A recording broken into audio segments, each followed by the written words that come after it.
पढ़ते हैं लेकिन भूल जाते हैं। वही लड़का बोलता है जो आप मान लीजिए कि 2-3 महीना पढ़ा हुआ है, वो उसी के पास ये क्वेरी आता है कि सिर्फ 2-3 महीना पढ़ रहे हुए हैं और जो भी याद करते हैं मॉडल पेपर वगैरह से, लेकिन भूल जाते हैं। याद तो हो जाता है थोड़ा बहुत, लेकिन भूल जाते रहते हैं। आपको याद करने का तरीका नहीं आते रहता है। आप बोलिएगा पहले क्यों नहीं बताया, किसी सब कुछ का एक ना एक टाइम होता है, इसलिए अभी हम आपको बता रहे हैं कि 10 दिन सिर्फ और सिर्फ 10 दिन जो बचा हुआ है 20 से लेकर 30 तक में, देखिए आप ये अप्लाई करके देखिए।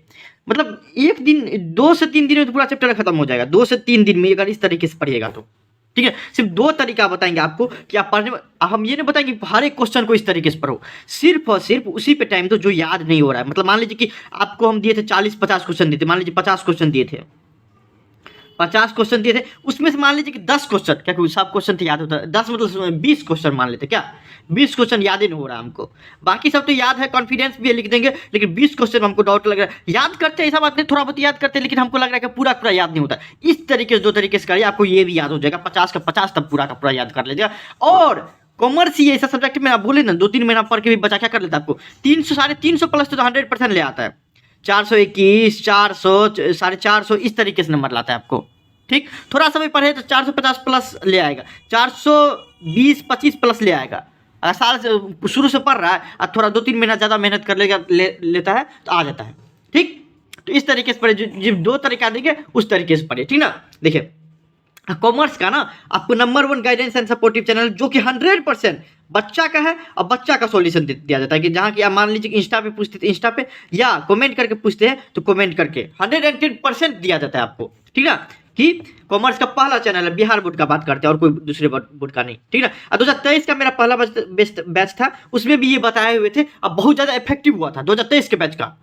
2023 का बहुत ज़्यादा इफेक्टिव हुआ था, लाखों बच्चा इसका क्या किए हुए थे कि बोले कि नहीं भैया, मतलब इस कारण से आपको, मतलब जो कम, जैसे मान लीजिए 10-15 क्वेश्चन नहीं याद हो रहा था, वो 10-15 क्वेश्चन आपको जो है ना 1 दिन 2 दिन में याद हो गया। तो वो 2 तरीका क्या क्या है वो हम आपको बता दें। जैसे मान लीजिए कि 2 नंबरी आता है और एक आता है 5 नंबरी, क्या 2 नंबरी और 5 नंबरी, क्या दोनों को बताएंगे। जैसे कि मान लीजिए कोई परिभाषा है, उसको याद करना है, परिभाषा वगैरह भी याद करना रहता है, या फिर मान लीजिए 2 नंबरी रहता है, या डिफरेंस रहता है, या फिर मान लीजिए 5 नंबरी रहता है। 5 नंबरी भी थोड़ा बहुत याद नहीं होती रहता है, उसको कैसे याद करें। तो देखिए याद करने का सबसे बेस्ट तरीका क्या है कि आपको दिखा रहे हैं, कि लाइव दिखा रहे हैं, देखिए आपको। जैसे मान लीजिए कि कोई भी चीज़, जैसे कि ये हमको समझ में नहीं आ रहा है कि व्हाट इज इनफॉर्मल कम्युनिकेशन, मतलब क्या अनौपचारिक संप्रेषण। क्या हमको 1 सेकंड के लिए समझ लीजिए आपको कुछ नहीं आता इसमें। अनौपचारिक संप्रेषण क्या है वो आपको आता ही नहीं है, समझ में नहीं आता औपचारिक संप्रेषण क्या है। तो देखिए औपचारिक संप्रेषण क्या होता है आपको पता ही नहीं। आप एक काम करिए, क्या सबसे बेस्ट तरीका क्या है इसको, कि इसको पढ़िए, याद हो या नहीं हो हम उससे मतलब नहीं है, इसको पूरा पढ़ लिए, और अगर आपके पास कैपेसिटी, अगर आप लिख सकते हैं तो इसको अपने लैंग्वेज में लिख दीजिए। फिर देखिए आपको 2 मिनट के अंदर याद हो जाएगा, 2 मिनट के अंदर लिखते लिखते याद हो जाएगा। सबसे बेस्ट तरीका यहाँ तक है कि आप इसको पढ़िए कि व्यक्ति एवं समूह के मध्य होने वाले संप्रेषण जो आधिकारिक औपचारिक तौर पर न हो उसे अनौपचारिक संप्रेषण करते हैं, तो वो अपने लैंग्वेज में लिख दीजिए पहले बात तो। हाँ, व्यक्ति या समूह के बीच ऐसा बातचीत, हाँ, जो आपको एक आधिकारिक तौर पे ना हो तो उसको हम अनौपचारिक संप्रेषण कहते हैं, और अपने तरीके से लिख देंगे, ठीक है। तो उस तरीके अगर लिख सकते हैं आप, जो याद नहीं उसी को करिएगा। आप सबको लिखने लगेगा तब तो टाइम भी नहीं है, टाइम वेस्ट हो जाएगा, सब कुछ बर्बाद हो जाएगा। सिर्फ और सिर्फ उसी को लिखिए जो मान लीजिए इसमें से याद नहीं है, जो इसमें से याद नहीं है आपको, ठीक, इसमें से याद नहीं है। मान लीजिए 50 क्वेश्चन 10 नहीं है, जिसमें से ये भी नहीं याद है, तो अपने लैंग्वेज में लिख लेंगे। अगर मान लीजिए कोई बच्चा नहीं लिख पाता है, बहुत सारा बच्चा रहता है, बहुत तरीके का बच्चा रहता है, हाँ, तो क्या होता है वो नहीं लिख पाते रहता है, ठीक। उसके लिए भी एक क्या है, मान लीजिए आप नहीं लिख पाते, लेकिन पढ़ तो लीजिएगा। तो आप क्या पढ़िए, व्यक्ति और समूह के मध्य होने वाला संप्रेषण मतलब बातचीत करना, कम्युनिकेट करना, बातचीत करना, जो आधिकारिक या औपचारिक तौर पे ना हो। आधिकारिक को हटा देंगे, हम क्या लिख लेंगे, लिखना की जरूरत नहीं है, हम हाईलाइट क्या करेंगे कि औपचारिक तौर पे नहीं हो, पहला हाईलाइट ये कर देंगे, सिर्फ हाईलाइट कर रहे हैं अभी। फिर पढ़ेंगे आगे क्या, उन्हें अनौपचारिक संप्रेषण कहते हैं जिसके अंतर्गत विचारों एवं सूचनाओं का आदान प्रदान होता है।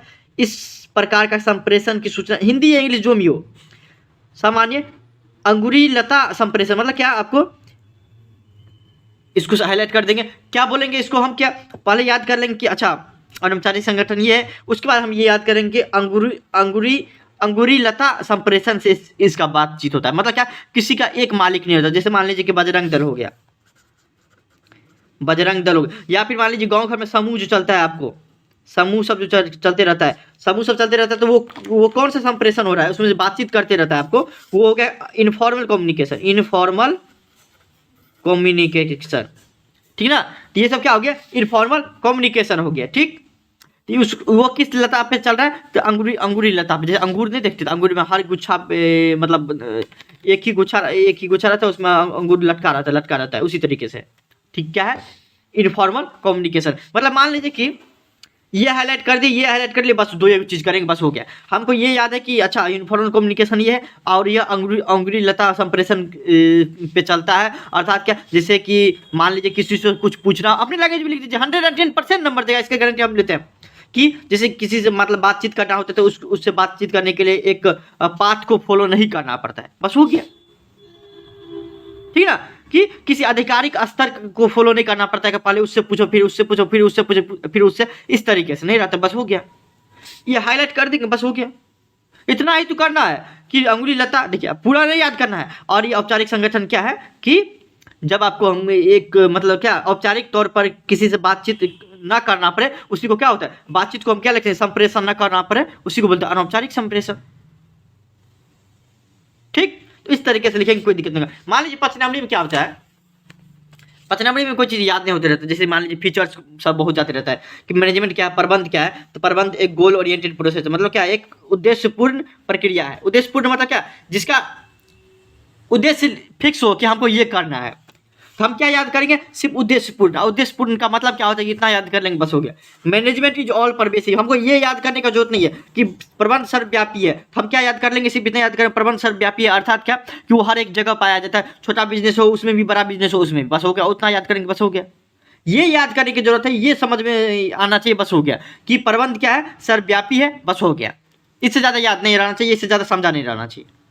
इस तरीके से करेंगे, बस हो गया। उससे ज़्यादा आपको क्या करना पड़ेगा, कुछ नहीं करना पड़ेगा।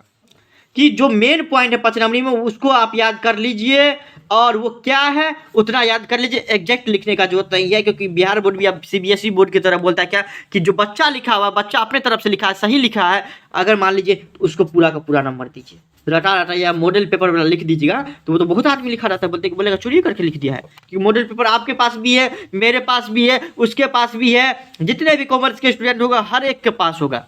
ठीक है ना, सेम आंसर लिखिएगा तो आपको उतना नंबर नहीं देगा, लेकिन आपको थोड़ा सा डिफरेंस उसमें कर दीजिएगा, अपने तरफ से लिख दीजिएगा, तो पूरा का पूरा नंबर देगा। ठीक, इस तरीके से चले, कहीं पे भी दिक्कत नहीं होगा। फिर भी आपको कोई दिक्कत होता है तो इंस्टाग्राम पर फॉलो करके डायरेक्ट मैसेज कर सकते हैं, और कमेंट में यहाँ तक आ गए हैं तो जय मिथिला या जय बिहार जरूर लिख दीजिएगा।